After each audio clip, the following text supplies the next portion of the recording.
বিশ্বাস করেন, সৌদি আরবের মরুভূমিগুলো দেখলে আপনি অবাক হয়ে তাকিয়ে থাকবেন।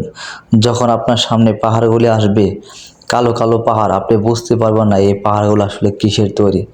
আমি প্রথমে বুঝতেছিলাম না যে কালোগুলো, অনেক কালো পাহাড়গুলো আসলে এগুলো মাটি ছিল না, এগুলো ছিল পাথরের পাহাড়। আমি যখন আল কাসিম থেকে মক্কায় যাচ্ছিলাম, তখন পাহাড়গুলোর দিকে আমি গাড়ি থেকে তাকিয়ে দেখতাম এইভাবে মরুভূমির মধ্যে এত পাহাড় কোথা থেকে আসলো। আর পাহাড়গুলি শুধুই পাহাড় নয়, এগুলো হচ্ছে পাথরের। আপনি যদি উপরে কাছ থেকে দেখাতে পারতাম তাহলে বুঝতে পারতেন আসলে এগুলো এত পাথর কোথা থেকে আসলো।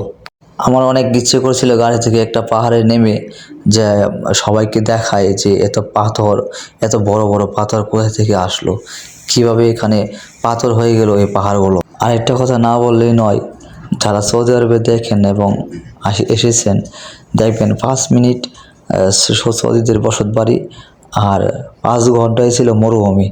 এত বড় বড় মরুভূমি, আগে শুধু জানতাম যে সৌদি আরব অনেক বড়, কিন্তু এখানে যে এরকমভাবে মানুষ থাকে না।